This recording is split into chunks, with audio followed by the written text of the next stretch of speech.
Asifiwe wapendwa. Tunamshukuru Mungu kwa ajili ya siku ya leo na jioni ya leo ambaye Mungu ametuwezesha. Kwa majina ni mtumishi wa Mungu naitwa Apostle John Kitabi, nimeokoka. Yesu ni Bwana. Na pia siku ya leo tunaona ni vizuri tuwaletee neno la Bwana kuhusu vile tunafaa kusherehekea ambao ni Krismasi, ambao ni ya ukweli kwa Wakristo. Na hii ni neno la Mungu tutawaletea. Leo tutashiriki kwa vitabu viwili ambao nitafunza nazo siku ya leo.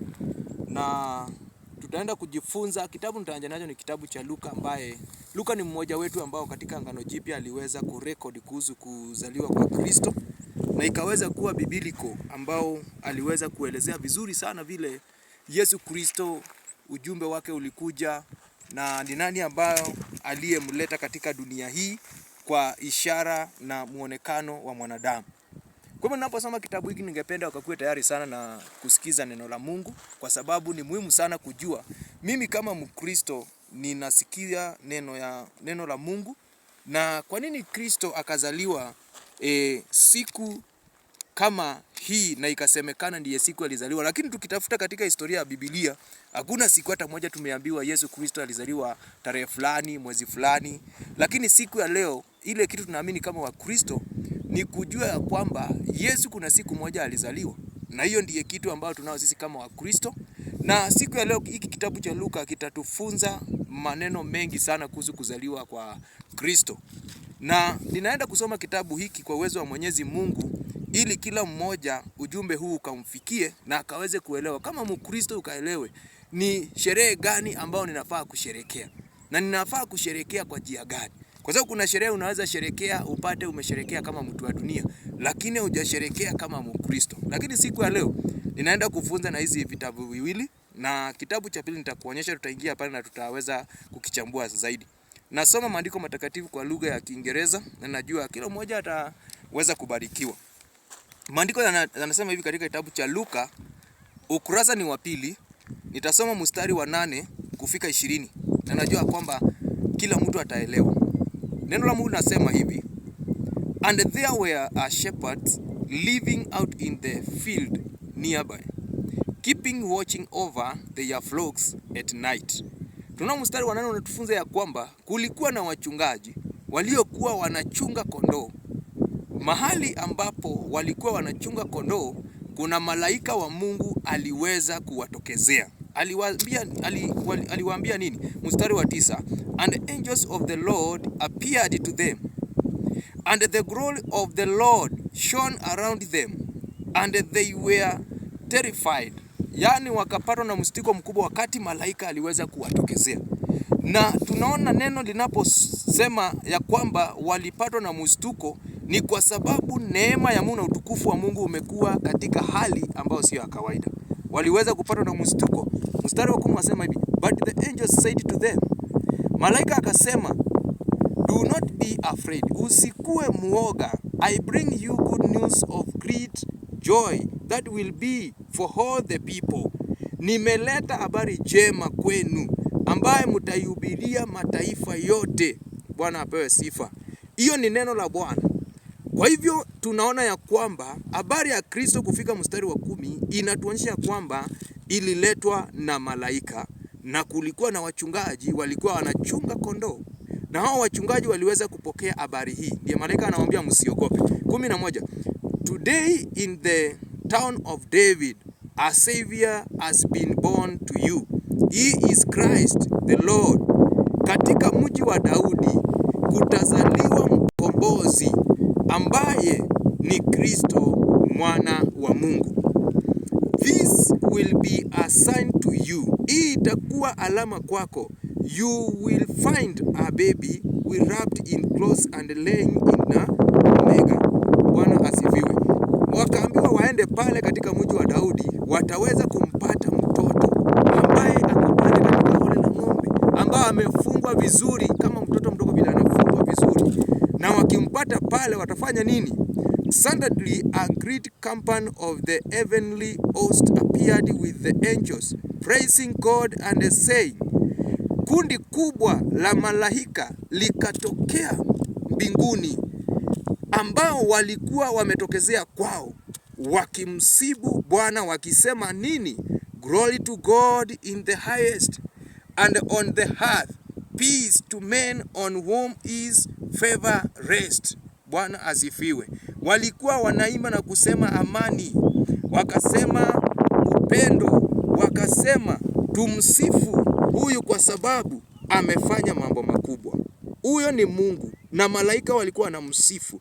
Kwa hivyo neno la Bwana linatumiza ya kwamba tukaweza kujua nini? Mstari wa 15, when the angels had left them and gone into heaven, the shepherds said to one another, let's go to Bethlehem and see these things that has happened, which the Lord has told us about. Hallelujah.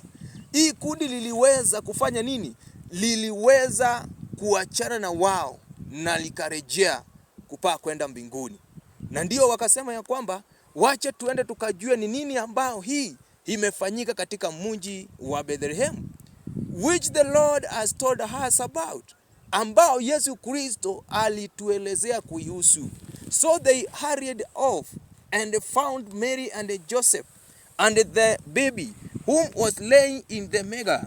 When they had seen him, they spread the word concerning what had been told them about these children. And all who heard it were amazed and what the shepherds said to them. But Mary treasured up all these things and pondered them in her heart. The shepherd returned glory and praising God for all of things they had seen, which were just as they had been told. Neno la Mungu linatufunza ya kwamba malaika waliporudi, wachungaji waliweza kukimbia na kwenda pale. Walimpata Mariamu na Yusufu na mtoto ambaye alikuwa amelalishwa pale katika holi la ng'ombe. Walipopata hivi, waliweza kuona ni nini ambao ilikuwa imeletwa na malaika wa Mungu. Walipoona hivyo, waliweza kutoka pale na kurudi mahali walikuwa wakimsifu Bwana na kumwabudu kwa nyimbo za maabudu na kumtukuza yeye. Kwa hivyo mpendwa, nataka ujue kwamba neno hili linatumiza kwamba siku yetu kama Wakristo tunasherehekea kuzaliwa kwa Kristo, kwa sababu amezaliwa ndani yetu. Katika kiroho Yesu Kristo amezaliwa, na ndiye maana tunasherehekea hii siku. Hatusherehekei kwa sababu ya vitu vingine, ni kwa sababu neno la Mungu limekuja na limekuwa ukombozi kwetu kupitia kwa Yesu Kristo. Vile ambao wachungaji waliweza kusikia habari, hivyo ndivyo wewe ukisikia habari la Mungu likihubiriwa mahali popote, unafaa kuipokea. Na ukiipokea, unapokea kitu ambacho ni cha dhamana sana, ambaye ni ukombozi. Kwa hivyo wakati mtu amekombolewa, tunaweka sherehe kubwa na tunasherehekea. Kwa hivyo hii ndiye sherehe ya Mkristo, tunaosherehekea kuhusu kuzaliwa kwa Kristo. Sio kusherehekea kama watu wa dunia vile wanatoa tamasha kubwa za kupendeza, wanatoa vyakula, wanasherehekea pamoja, tambaka mbalimbali zinafanyika, sherehe mbalimbali zinafanyika, lakini sisi kama Wakristo hatuwezi tukajiunga na mambo kama hayo.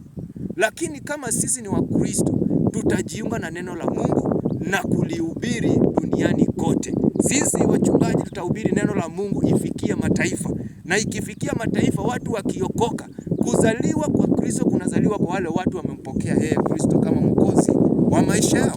Kwa hivyo kitabu cha Luka kimetufunza ya kwamba bila Mkristo anafaa kusherehekea sikukuu yake.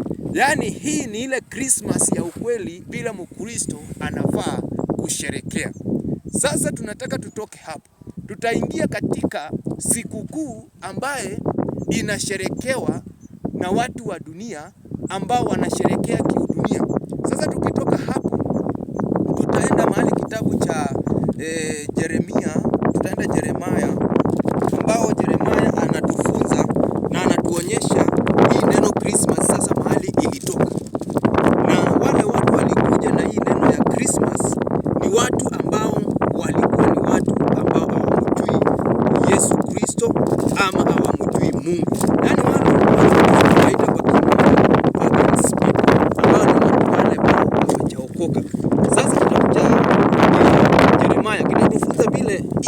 tunaisherehekea ambayo imechukua nafasi kubwa sana.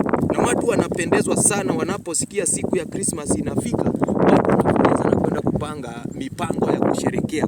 Wengine hata unaona waendi nyumbani miezi yote 11, lakini mwezi wa 12 ukifika, unaona watu wote wanasafiri kama wakati wa Christmas watu wamesafiri sana.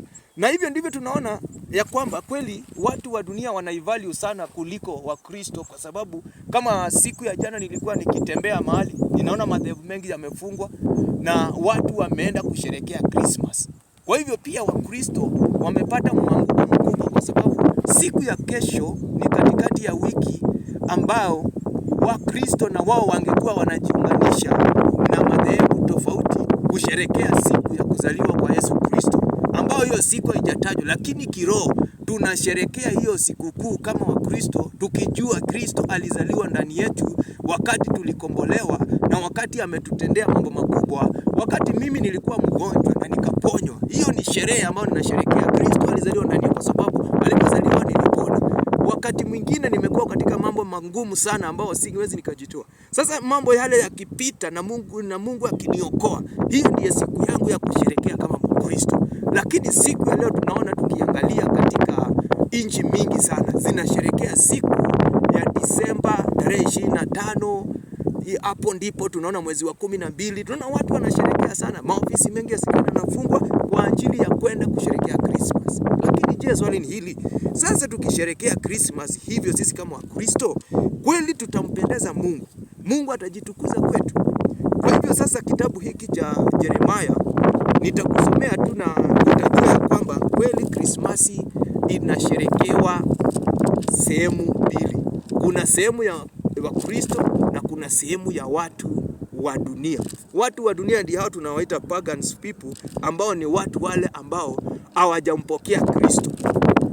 Na sasa tukisoma kitabu hiki kitatuelezea kweli hii siku ambayo ni ya Christmas, na haijatajwa kwa Biblia ya kwamba Yesu amezaliwa siku ya mwezi wa 12 Disemba. Tutajua ni nani huyu kweli ambao ametajwa na ambao tunampata kwa Biblia. Kweli tutampata ama tutamkosa? Sasa hii ndiyo neno la Mungu tunataka tujue, ndio tutofautishe. Kuna mtu ambaye haelewi. Huyu ni Yesu Kristo tunasherehekea. Lakini nikiuliza watu wengi wananiambia Yesu alizaliwa tarehe 12 mwezi wa 12 tarehe 25 alizaliwa pale. Lakini hiyo ni uongo mtupu, kwa sababu kuanzia mwanzo mpaka kitabu cha Ufunuo hakuna mahali tumeonyeshwa Yesu siku yake ya kuzaliwa na siku ambaye aliweza kusherekewa na kuwekewa siku yake ni Disemba. Kwa hivyo hii kitabu itatuelezea sasa siku ya leo, mpendwa. Kwa hivyo nataka ukuwe makini pia tunaposoma kitabu hiki cha